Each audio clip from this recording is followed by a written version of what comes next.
Hey, how's it going? It's your boy Chiefs Rays Bolts here, coming back at you with another video. This one's kind of a little bit different. This is one of those pre-recorded things, and I just wanted to cover it. I wanted to cover it, and I didn't really know how to cover it. So I thought I'd do this in like the style of a live stream or podcast or whatever, but have it pre-recorded, right? So where do we even begin? Okay, we began with the Super Bowl loss last year. Mahomes suffering his first double-digit loss ever. Should that have been a sign? Should us Chiefs fans have known that that was a sign of more to come? I don't really know. I think at the time we were just so like, damn, this sucks, but it is Brady, whatever. We'll be back next year, right? No, that's not happening this year. What's happening this year is we're losing a lot. We're 3-4 through 7 weeks. It's only the second time in Andy Reid's tenure with the Kansas City Chiefs that he started a season 3-4. So it's the worst start the Chiefs have had in the Mahomes era. It's one of the worst starts the Chiefs have had in the Andy Reid era. Can anybody explain it? I can tell you what I think is wrong with the team. And we'll start off by saying this. I think the team has one of the worst defenses ever. But we know this. Everybody knows the Chiefs don't have a defense. Are they the sole reason? Hell no, they're not the sole reason. The offensive line, which was the reason that we got absolutely obliterated. I'm not saying it's the reason we lost the Super Bowl, but it's the reason we got obliterated in the Super Bowl. If we had a good, decent, healthy O-line, I would have loved to seen how that game would have played out. Just saying. So the Chiefs go and they do a whole revamp of the O-line in the offseason, and they're mostly younger guys. Some are experienced, like Orlando Brown. But for the most part, they've been hardly an upgrade from last year's O-line. Some may say they're even worse. Some may say they're about the same. Some might say maybe a little bit better. The way I see it, I don't really see any upgrades from last year's healthy O-line. I don't see anything new. They might even be a little bit worse in my eyes. So it doesn't help when you have Mahomes running left and right, running for his life, trying to make plays happen. So you have a bad defense, a bad O-line. Now let's talk about the offensive weapons around Mahomes. Tyreek Hill has been dropping a lot of passes. In fact, about 3 of his dropped interceptions this year have turned into Mahomes. Did I say 3 interceptions? About 3 of his dropped passes this year, Tyreek Hill, have turned in to Mahomes' interceptions. So yeah, Mahomes through 7 weeks is tied with Zach Wilson for the most interceptions of any quarterback in the league. But again, I can't stress it enough. A lot of these aren't his fault. It's just simply not. It's just receivers dropping balls. And it's painful, to say the least, to watch as a fan. So, where do we begin with this? Let me just go ahead and start with week 1. Week 1, we get the W against the Browns. But did we deserve that W? Probably not. Probably not. Yeah, here we go. Probably not, to be honest with you.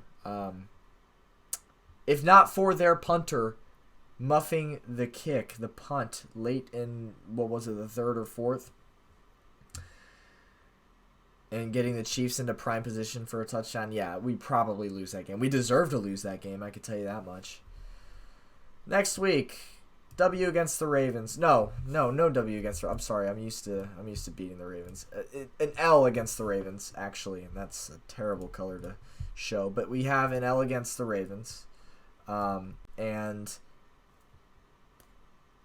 it was super close. It was a 1-point game. It was a 1-point game, and the Chiefs probably win that game if Clyde Edwards-Helaire doesn't fumble on the final drive. Probably win that game. Next week against the Chargers, L. We absolutely deserved that L. There was no part of that game where the Chiefs looked like the better team. God. All right. Next week, Philly. It's Philly. You should beat them. If you don't beat them, then that's pathetic. Just blow it up. I understand Jalen Hurts is an emerging quarterback. He's a young quarterback. He's got great talent. He's going to be good. He's going to be fun to watch. But the team he has around him, not very good. The Bills game, I actually predicted that we would lose this game by double digits. By 2 touchdowns. And it was more than just 2 touchdowns. I mean, we got blown out.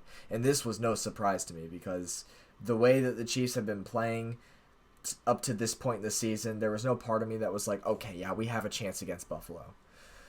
I expected to beat Washington, and the W is already there. I expected to beat Washington because it's Washington, okay? And we did. Now, this recent week 7, when Tennessee came along, I expected a close game. I didn't think it would be an easy game by any means at all. In fact, I had pretty much expected us to maybe lose by maybe a field goal, maybe a touchdown. But it was far, far more than just a field goal or a touchdown. I mean, it was just a start to finish ass whooping. It wasn't even close. Tennessee simply put, they kicked our fucking ass. It wasn't even close. And now, this is where we sit, is what the hell is going on with the Chiefs? What the hell is wrong with them? I go back to the offensive weapons, because I didn't get to finish this. I go back to the offensive weapons around Mahomes. You have Hill dropping passes. You have Kelsey, who, along with Hill's being double-teamed most of the games. So who does that leave us with? When you have Tyreek Hill and Travis Kelce being double-teamed all game every week, who does that leave you with? That leaves us with Mecole Hardman, who is fucking terrible. A player who I have had a strong disliking for since he played his first game with us. I mean, he's terrible. The fact that he's still on an NFL roster, it blows my mind. Week in and week out, he is making stupid decisions, and he doesn't evolve from it. He doesn't get better. He doesn't change. The way he carries the football, it just carries it so openly, like begging for somebody to just punch it. It pisses me off. It's painful to watch how he didn't just learn this in grade school. He fumbles every week, it feels like. He had a fumble again this last week to end the Titans game. Painful. So it's like, it's a guaranteed fumble almost I'd say every other game, you're going to have a Mecole Hardman fumble there somewhere. And then he does stupid shit like fair catches within the 10-yard line on punts. And then taking out kick returns from the back end of the end zone. It's, what are you doing? Everything about Mecole Hardman's game is just awful. There's nothing about it to like at all. Maybe then his speed, but what the hell does speed matter when you can't carry a football and you can't hold on to it? Right? It just doesn't matter. Mecole Hardman needed to be cut a year ago. And the fact that he's still one of our biggest weapons it's pathetic. It's so pathetic. Who do we have around? We have Clyde Edwards-Helaire injured, which probably actually benefits the Chiefs because he is a first-round bust. I see Clyde Edwards-Helaire as a bust. I do. I don't think he's a good running back. His inability to find holes that the O-line creates for him time and time again is painful to watch. His height can't help, right? I mean, dude's 5'10". There's no way he can see past these giant motherfuckers on the O-line and the defensive end. It's just, I don't know how you see past those guys. Yeah, he's a bust. And I think it benefits the Chiefs, him being injured right now, because I think Darrell Williams is a slight upgrade. Darrell Williams isn't much of an upgrade. I mean, this is the guy who dropped that touchdown pass off of his helmet, the one Mahomes made when he was defying gravity, like this close from hitting the ground, Superman style, just flung it up, perfect throw into Darrell Williams' helmet, and he just let it bounce off. Yeah, that Darrell Williams. Not a very good player, but still an upgrade, in my opinion, from Clyde Edwards-Helaire. So the Chiefs lack offensive weapons. Well, not lack, but they lack offensive depth. is what I mean to say. Because Kelsey and Hill are two very strong players, very good players. Everybody knows this. It's just the depth the Chiefs lack, and it's showing. It's showing a lot. Now let me bring you back here to the 2020 season, the 2020 regular season that is for the Chiefs. And I just want to show you here how the Chiefs got lucky a lot. And this is something Chiefs fans probably should have realized a while ago. So week 1 against Houston, okay, that was all the Chiefs. You know, that was a legit win. Yeah, that's a legit win for the Chiefs right there. Okay. Next week in Los Angeles, if not for Harrison Butker in overtime making 3 straight 58-yard field goals, that's a loss, and it probably should have been a loss too because the Chiefs didn't play. As far as I remember, they didn't play too hot in that game, so that could have been a loss there. Let me actually change this here. I'll have the green highlight games we legit won, and then games we probably could have lost. So then Baltimore here, yeah, that's a legit win. I mean, it's 34-20. What do you want to do about it? Next week, 26-10. Legit win, right? All right, well, here we go now to the Raiders. We lost that game pretty easily, too. I mean, the Raiders just beat our asses, okay? That's just how that went. Okay, then you got the next week at Buffalo. You beat them pretty easily. Maybe not easily, but, I mean, you beat them nonetheless. Denver, right? Blew them out. No chance. Jets blew them out. No chance. Now, here is where it gets interesting. Because if you recall that Carolina game, that came down to the wire. I mean, look at the final score, 33-31. I don't remember, honestly, everything that happened in that game. But I remember it came down to the end. It was close. And I remember thinking at some point late in that game that we were probably going to lose it. So the Chiefs could have very easily lost that game just as much as they wanted, right? Okay. Next week we had the Raiders. And we won with a late scoring come from behind touchdown. So yeah, that could absolutely be categorized as a could have lost. Okay. Then you had Tampa. Okay, yeah, I get it. It was a close score. You got to remember the Bucs had a garbage time touchdown, and yeah, there was not really very many paths that the Bucs could have won that game. So that to me is a legit Chiefs win.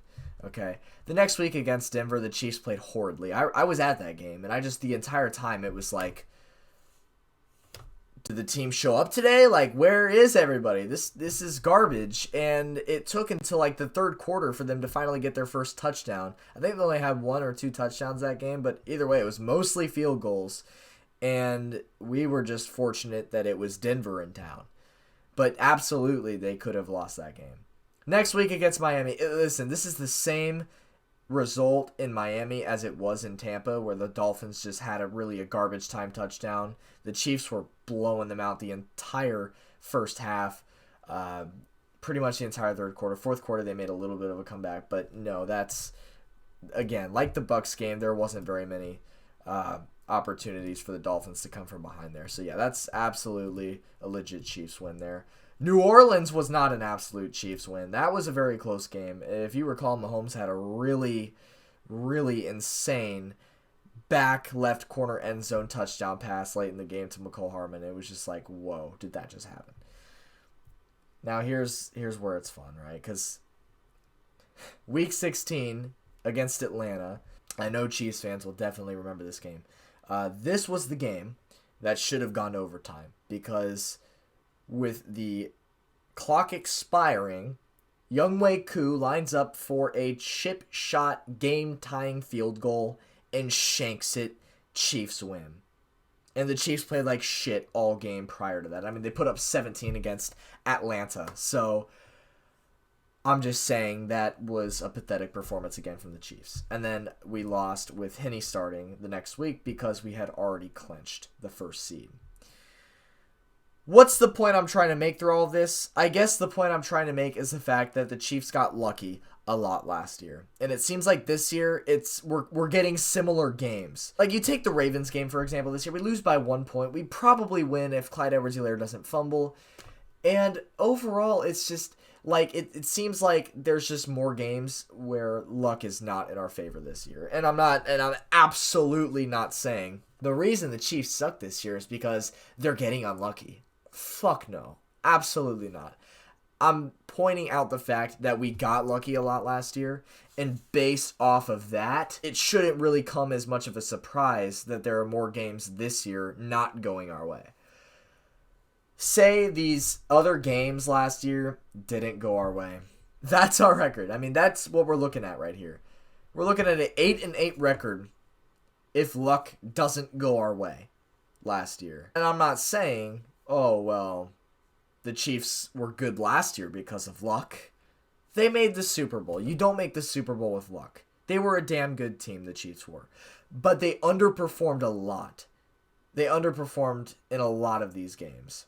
And they're underperforming dramatically this year. They are just nowhere near what they should be as a team. They are one of the most talented rosters in the league, and they're not proving that at all. They're really not. And it's painful to watch. So with this information here, right, this is what I give you. It's just there were a lot of close games last year, and this year I suspect a lot of close games will just not go our way this time.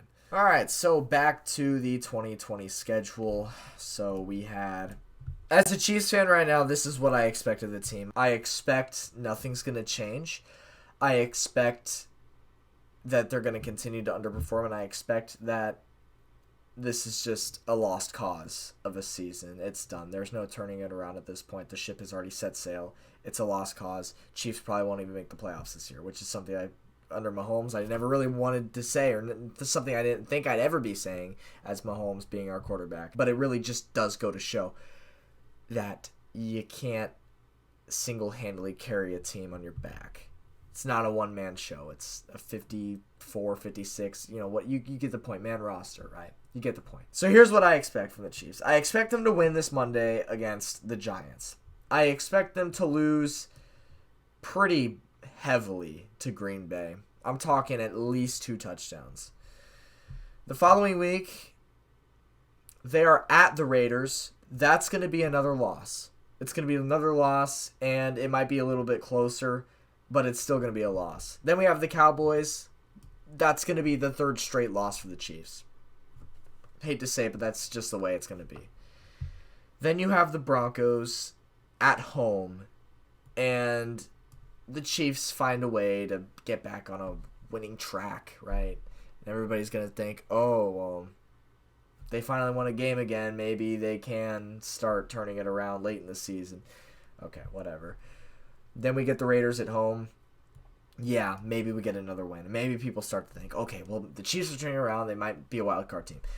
But then this is going to happen. We're going to go into Los Angeles and get an L. And then the following week against Pittsburgh, they're going to beat us. And then the following week against the Bengals, they're going to beat us. And then the following week against the Broncos, they're going to beat us. Why do I think the Broncos are going to beat us in the final week of the season? I'll tell you exactly why. The Broncos have not beaten the Chiefs since 2015.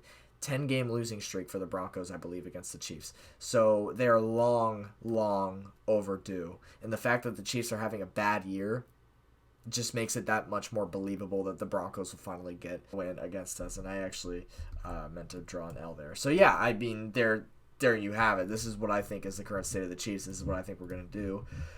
So what would that put us at? That gives us 6-11. And that is probably crazy to a lot of people. The Chiefs go 6-11.